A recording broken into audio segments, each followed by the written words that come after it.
ফাড়ালাম একদম হাতে গেল ফাড়ালাম মনে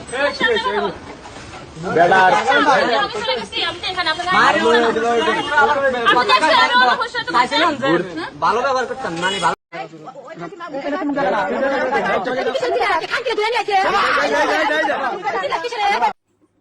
ওয়েলকাম ব্যাক। কেমন আছো সবাই? আশা করি সবাই অনেক ভালো আছো। আমাদের বাংলাদেশে এখন কি হলো কিছুই বুঝতে পারতেছি না। শুধু পরকীয়া আর পরকীয়া, কেউ বিদেশ গেছে অথবা কেউ বিবাহিত বা অবিবাহিত বা কেউ 10জনই বিবাহিত, এরকম সমস্যার সমাধান। তো চলুন শুরু করা যাক আজকের পর্ব। আগো ফ্যামিলি আগো মাইয়া করে জামাই লাগা কাম আর ভাই করে ভাইর বল লাগা কাম আর ছাগল ক বকরি ক বাবা কিছু ছাড় দেনা কি হলো কালকে ঘটনাটা কি বলো? কালকের ঘটনা ওই মায়ের দ্বারা ওই শ্বশুরে গেছে আগে গেছে বাজার কাছে আমরা আমার মেয়ের বয়সী না তাইলে আমরা আমার আপনার মেয়ে আমি কে আব্বা আপনার আমি আব্বা কে ডাকে। তো বা এই ঘটনাটি ঘটে হচ্ছে ফরিদপুর জেলায় দোফাখালী গ্রামে। তো বিষয়টা হচ্ছে মানে নিজের শ্বশুর ওনার পুত্রবধূকে পছন্দ করে, মানে পুত্রবধূর সাথে সহবাস করতে চায়। তো এক পর্যায়ে নিজের শ্বশুর মানে যখন পুত্রবধূকে অফার দেয় তখন বলে মানে আমি আপনাকে সাথে সেক্স করতে চাই। তখন পুত্রবধূ মানে জবাব বলে আমি না আপনার মায়ের মতো, তো মায়ের মতো আপনি আমার বুকে হাত দেন, এরকম কোন ধরনের স্বভাব?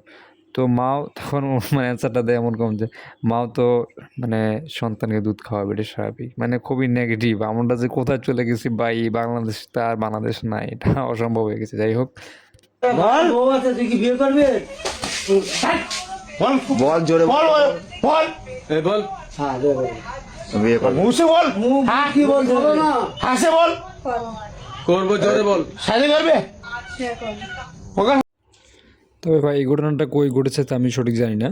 তবে বিষয়টা হচ্ছে ওনারা 10জনই মানে বিবাহিত থাকা সত্ত্বেও ওনারা রাত্রে 2টা বাজে তখন ওনারা একসাথে গেছে আপনার মানে সেক্স করার জন্য। তো বাসায় গেছে, বাসায় যাওয়ার পর মানে এলাকাবাসী জানছে বিষয়টা কেমনি। যাই হোক, জানার পরে ওনারা মানে কট হয়েছে। কট হওয়ার পরে তো মানে অবস্থা আরও খারাপ। মানে এখন বিয়ে শাদী পর্যায়ে ওই মহিলার 2 বাচ্চা আছে, 2 বাচ্চা প্লাস স্বামী আছে। স্বামী থাকা সত্ত্বেও মনে করেন যে আরেকটা ছেলে বা ওই ছেলেরও বিবাহিত। কি ভাই বাংলাদেশে কি হইলো? মানে যাদের মানে বিবাহ মানে বউ এক্সচেঞ্জ করা এখন বর্তমান প্রয়োজন হয়ে গেছে।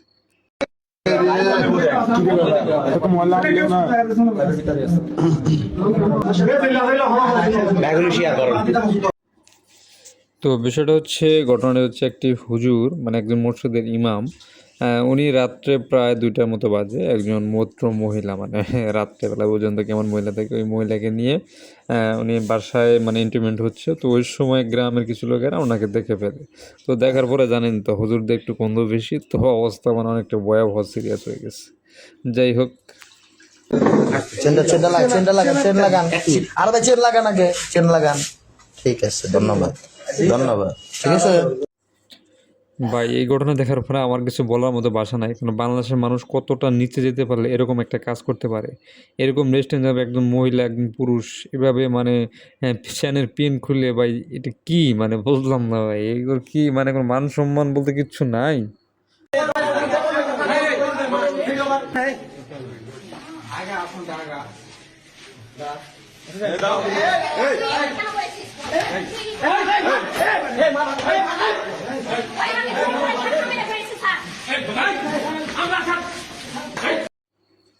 তো বিষয়টা হচ্ছে সকালবেলা একটি ছেলে একটি মেয়ে মানে বাথরুমে ঢুকে পড়ে। তো বাথরুমে ঢুকে পড়ে তারা মানে একটা ভালো একটা টাইম তারা ফিল করবে। তো আমার প্রশ্ন হলো এই জায়গায় ওদের কি ভাই মানে কোনো আক্কেল জ্ঞান নাই নাকি?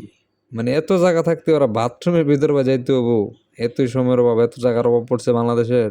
হায় রে ভাই, বুঝলাম না ভাই। আছে সবাই কমার বেশি কাজ, মানুষের মানসিক চাহিদা আছে, তাই বলে ভাই এরকম একটা জায়গায় একটা প্রতিষ্ঠানে ভাই এইভাবে বিষয়টা হাস্যকর। আমার অনেক শখের শাহিন পিছনে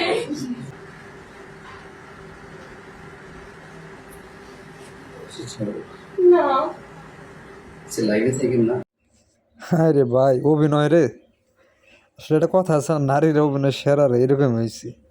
তো বিষয়টা হইলো এই মহিলা এমন ভাব ধরছে, উনি কিন্তু অথচ মানে পরকীয়া করতেছে। উনি এই ছেলেটি হচ্ছে বিবাহিত।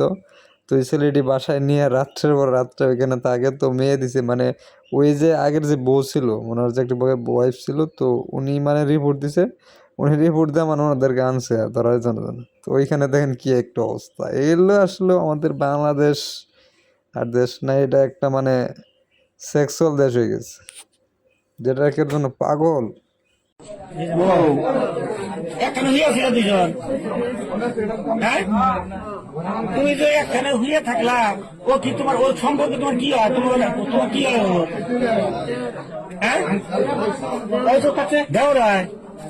দেওর হয় তুই জামাইয়ের সাথে, তুই জামাই নাই বাড়িতে, তুমি ওরে নিয়ে এক বিছনায় হইয়া রইছাও, দেওর নিয়মে এক বিছনায় হইয়া থাকে নাকি? তো বিষয়টা একদমই ক্লিয়ার, কারণ স্বামী প্রবাসী, তো দেবর বাবের একটা সম্পর্ক, এটা কিন্তু একটা ভালো একটা সম্পর্ক, মায়ের মতো বা বোনের ভাইয়ের মতো একটা সম্পর্ক। তো এই সম্পর্কটা মানে জনকে ভিন্নতায় গেতেই পারে, স্বাভাবিক, কারণ শয়তান পছন্দ অনেক কিছু মানুষের হয়। তো তাই বলে এইভাবে যে ওপেনে ভিডিওগুলো হচ্ছে, যারা মানে যারা ভালো আছি, মানে ছোটো ভাই ব্রাদার যারা আছি ভাই, মানে তাদের তো মানে বড় ভাই বা যারা আছে তারা কী ভাববে যে না, আসলে তো চিন্তিত। তবে বাংলাদেশের মানুষের এখন বর্তমান যে অবস্থা দেশের, তো আমি মনে করি সবাইকে আমাদের মানে প্রবাসে না যাওয়া উচিত, মানে বিশেষ করে বিয়ের আগে। মানে বিয়ের পরে গেলে সমস্যা, কিন্তু বিয়ের আগে যেতে হবে প্রবাসে, তার আগে যাওয়া যাবে না। 200 দিনে কেমনে একলমে থাকবো মা গো? মানে উনি তো এখনো সতীন হয় নাই আপনার, ওনার সাথে আপনার হাজবেন্ড পরকীয়া করেছে, পরকিয়া করছে মা গো। মানে উনি মূলত কে? উনি মূলত আমার প্রতিবেশী ননদ মা গো। হ্যাঁ, কি আমার থেকে বেশি সুন্দরী মা গো। এই জামাইরে নিয়ে আমি এত কিছু করছি মা গো। হ্যাঁ, আমি 5 লাখ টাকা দিছি মা গো। হ্যাঁ, আমি সবকিছু দিছি। তবে আমার মনে হয় এই একটা পুরুষ, মানে এই একটা লোক যে মানে বাধ্য হয়ে মানে বিবাহিত করছে, কারণ এরকম মহিলা নিয়ে, একজন বেন্ডলিন মহিলা নিয়ে কখনো জীবন সুখী করা যায় না। কারণ ওনার কথাবার্তা বা ওনার চাল চরিত্র, উনি যদি বলেন যে আমি টাকা পয়সা দিছি, সব কিছু দিছি, তারপরেও মানে ভাবতেছে যে আমি মানে আমার স্বামী আমার সাথে থাকবে, তো এটা আসলে একদমই ঠিক না। কারণ ওনার স্বামী মানে একটা অ্যাকচুয়াল যে একটা ভালোবাসা, মানে একটা ফিলিংস, এটা যে পর্যন্ত না থাকবে, উনি মানে ধরে রাখতে না পারবে, তো সেটা কখনোই মানে লং ডিজার্ভ করে না, ঠিক আছে? তো এই কাজটা মোটামুটি মানে খারাপ না, কারণ উনি বাধ্য হয়ে কাজটা করছে, কারণ এইসব দিয়ে তো আর সম্ভব না। কারণ এই মহিলার কথাবার্তা, ওনার যে ভাষা বা ওনার যে ল্যাঙ্গুয়েজ, আচার চরিত্র, মানে সবার ভালো লাগবে না, আমার ভালো লাগে না। তো বিশেষ করে যদি ভালো না লাগে, তাহলে ভালো না লাগলে কিছু করার নাই, কারণ বউ এমন একটা জিনিস, এটা যদি ভালো না লাগে, তাহলে এটার মতো মানে পৃথিবীতে দুঃখজনক মানে আর মানে অকল্যাণজনক আর কিচ্ছু নাই, ঠিক আছে? কারণ ওনার সব জায়গায় অশান্তি। এই জন্য উনি যেটা করছেন মোটামুটি আমি এমনি গেস করি যে এটা না, মোটামুটি ঠিক আছে, তো এটা ভালো কাজ হয়েছে। যাই হোক, সেটা যা ব্যক্তিগত ব্যাপার। তো গাইস, আজকে পর্যন্ত এই পর্যন্ত। যদি ভিডিওটি ভালো লেগে থাকে অবশ্যই লাইক, কমেন্ট, শেয়ার, সাবস্ক্রাইব করতে একদম বলবেন না। তবে দেখা হবে মানে আগামী নেক্সট ভিডিওতে দেখা হবে ইনশাল্লাহ। তো সবাই ভালো থাকবেন, সুস্থ থাকবেন, দোয়া করবেন। খোদা হাফেজ।